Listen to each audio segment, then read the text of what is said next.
Ah, Miqo'te. I wish I had better news for you, but the blasphemy continues to elude us.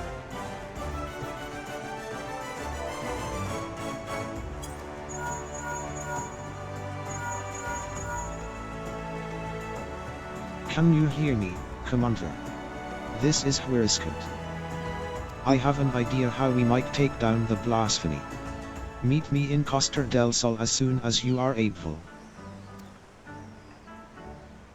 Well, that sounds promising. I'll tell the Admiral you'll be away for a bit. Godspeed, and stay safe out there.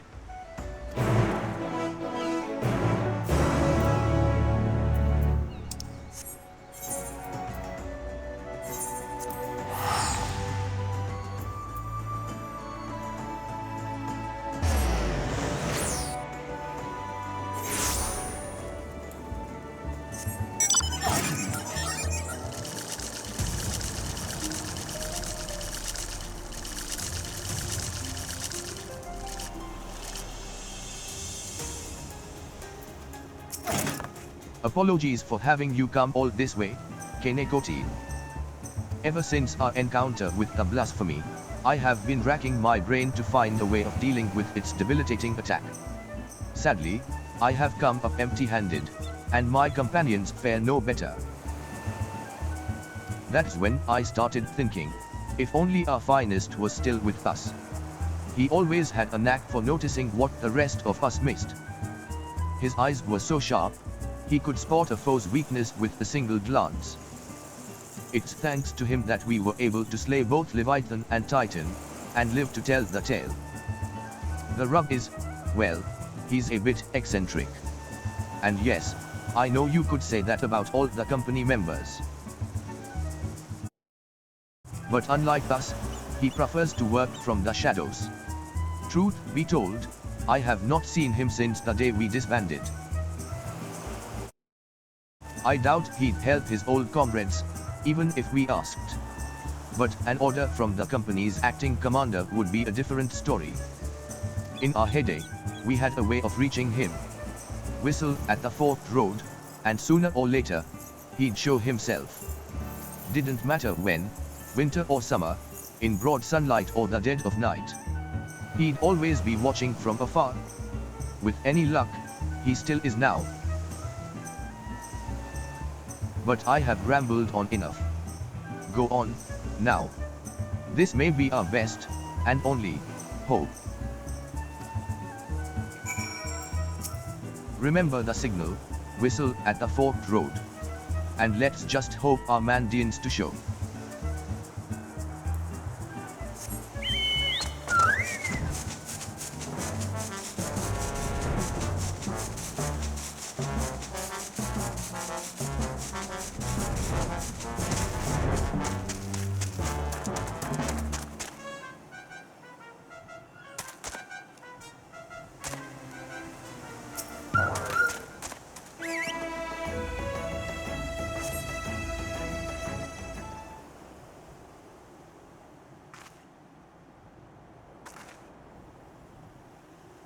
Here I was, enjoying my retirement.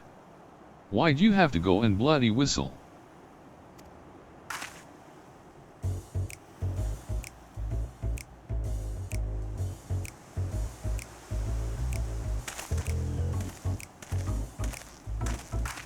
Call me Lawrence. I'm the company's resident sharpshooter, least I was in my day. No need to tell me who you are. I've been watching you for quite some time. Don't get the wrong idea. I'm just curious how my former mates are faring. Not as curious as folks were about me, though. First Eorzea, then old Misbeard himself. Ha. As if those codgers could ever catch me. And now Eorzea's storied arrow summons me forth.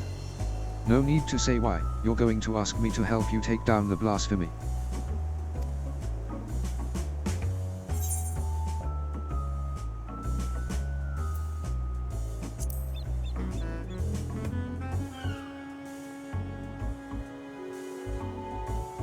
Heck. Never could refuse whenever someone trotted out those hackneyed words. So tell me, acting commander, what specific duty would ye task me with? I trust ye do have a plan.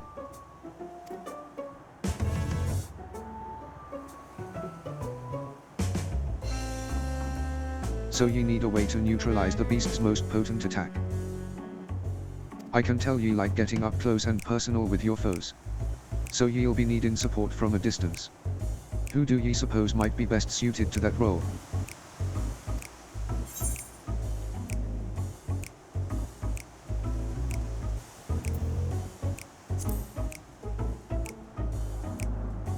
Damn right. My eyes are among the keenest in the realm, as ye doubtless heard from Khpein. In pure marksmanship, none in Limsa are the Admiral's equal. Yet Meroa is ill-suited for a supporting role. Not for lack of skill, o' course, but rather. Come to think of it, there's something ye should know. Follow me.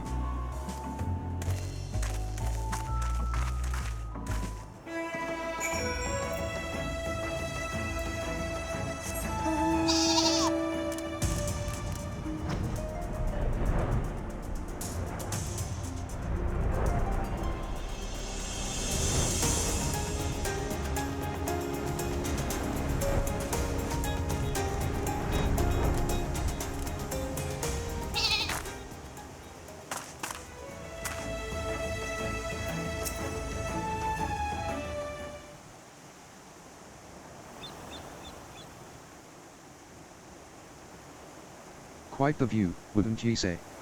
I often come here to admire the sea.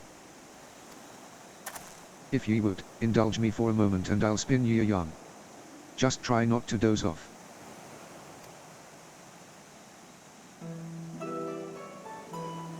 Back in piracy's golden age, the League o' Lost Bastards ruled the Rotano.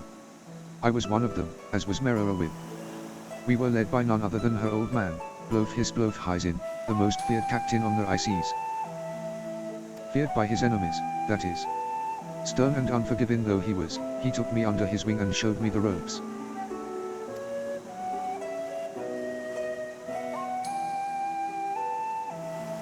He was like a father to me. To us all. Till that fateful day.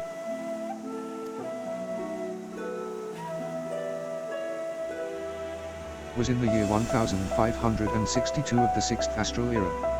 Lominsa and merchantmen were struggling with nigh constant raids by the Sahagin. Round this time Blofhis had yielded the day-to-day leadership of the bastards to Meroa, his pride and joy. She was still growing into the role, though, and everyone knew the old captain was still calling the shots. Old Blofhis had a noble streak, he did. Ordered us to defend the traders from the fishbacks. Meroa led the effort, and we fought day after day to keep the seas safe.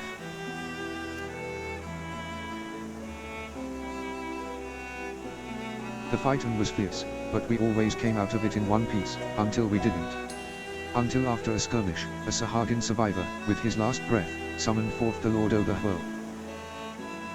The great beast toppled our masts and cracked the keel like an egg. We clambered aboard the merchantman as our own ship sank. Naught to do but wait for the end. But then comes Blofhis and his bleeding flotilla out of nowhere to pull us out o' the fire. And he did. But the League of Lost Bastards would never be the same again. For even though we'd escaped with our lives, we soon discovered that Captain Blofhis, our iron-willed, unwavering leader, had fallen under Leviathan's thrall.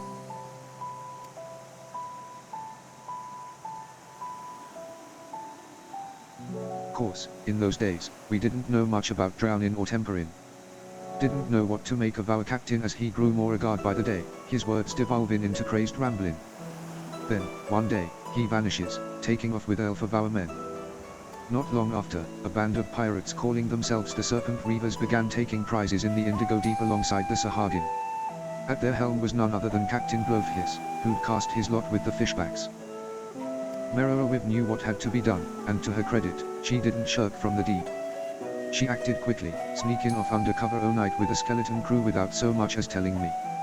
Course, that didn't stop me from stowing myself in the cargo hold and joining her on the voyage. She was none too happy to see me at first, wanted to leave me out of it, she said. But seeing as I made myself known when she was struggling to fend off a horde of reavers and fishbacks, it wasn't hard to win her over.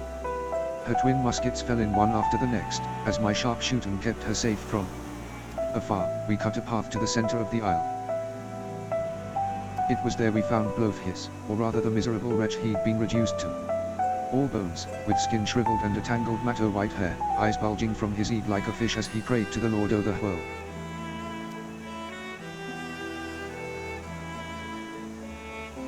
Merowawib challenged him to a duel, and a dim memory must have flickered in his drowned mind, for he accepted. And so, with only me there to witness it, Merowawib ended her father's life. The League of Lost Bastards would have lived up to its name if it weren't for Merowawib. She assumed full command and restored us to our former glory. Not long after, she triumphed in the Trident and was named Chief Admiral of Limsa Lominsa. I often think back upon that day. Seeing her charge into battle, muskets blazing. Might seem reckless to some, but that's how Captain Blofhis taught her, and she knows no other way.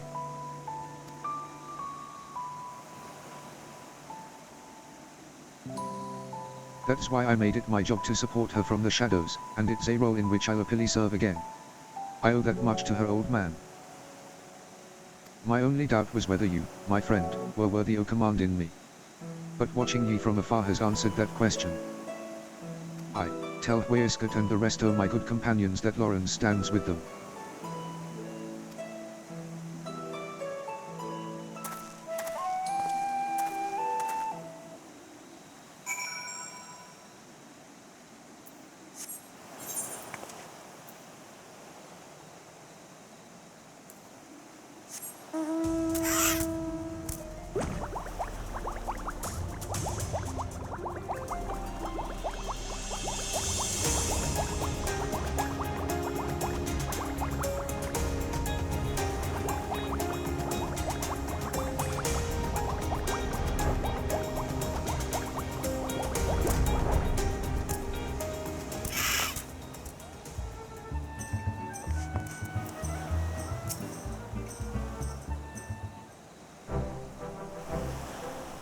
Did Lawrence show himself?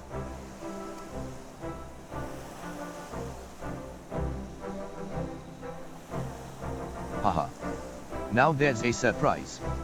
I had some hope your words might reach him, but never did I imagine he would agree so readily. Just one thing, Miqo'te. I'd appreciate it if you didn't mention Lawrence's involvement to the company, Landinal in particular. They'll find out soon enough regardless. At any rate, this gives us new hope in our battle against the blasphemy. All that remains is to set the snare and lure the beast into our clutches. Our scouts are on the lookout for the creature as we speak.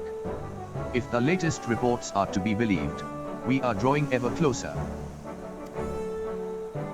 And with that, I'd best get back to it. Can I trust you to report these latest developments to the Maelstrom? Then till we meet again, Commander.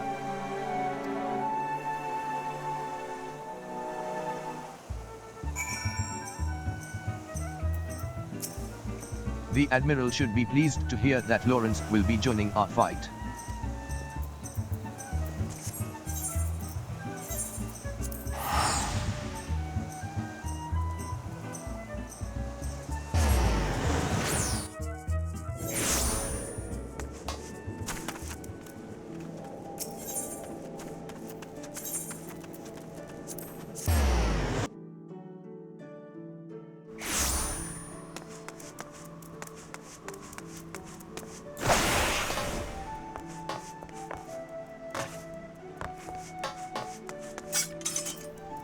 Whatever Weiskat is planning, one can only hope it works. The search for the blasphemy continues, though I understand you have been carrying out an entirely different investigation.